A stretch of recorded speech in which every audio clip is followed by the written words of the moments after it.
What is up? So let's talk about the idle air control valve error, code error. So I recently replaced the idle air control valve on my four-door.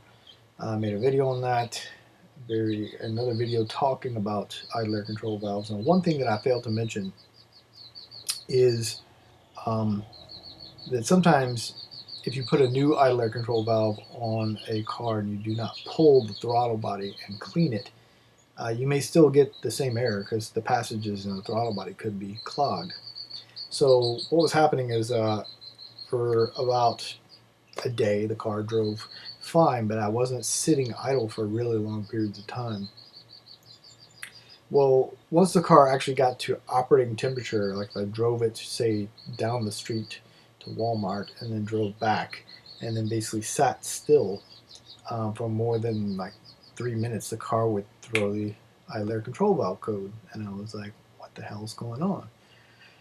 So pulling the throttle body, I basically used brake clean and just sprayed in every single passage. You want to open the butterfly and basically clean the butterfly itself and basically the passages here.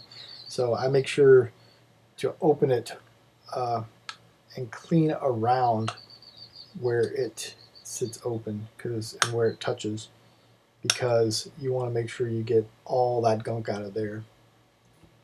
You spray in every single hole. Just make sure you clean it as best you can. Now, one thing you want to do is you want to take off all the sensors that you can. You can't take the throttle position off because on these throttle bodies they're just bolted directly on.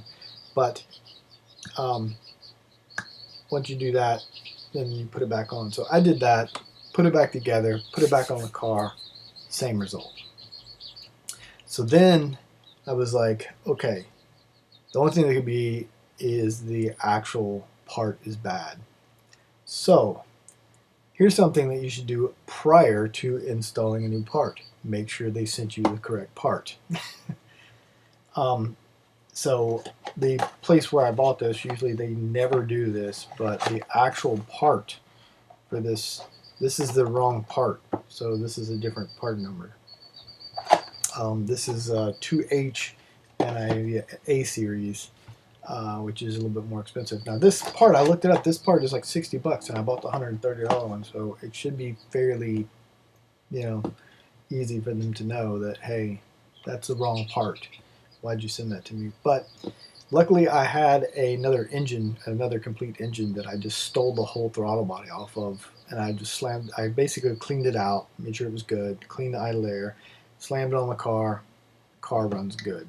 So definitely it is that idle air control valve, which I gotta send back.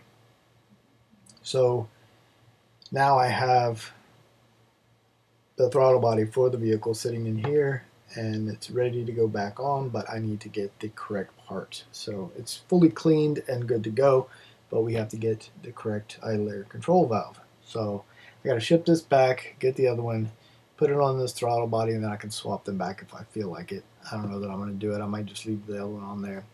It came off same series engine, it's just a little bit older, but it wasn't actually in bad shape. The AICV that came off the car, though, you can see I cleaned it, but you can see how much corrosion is here. So I'm pretty sure inside here is bad, and I think the mechanism in here is failing. So I'm going to do some tests with this, and I'll show you how to do tests, and we'll show you how you can tell if it's bad or not. All right, well, you guys take it easy.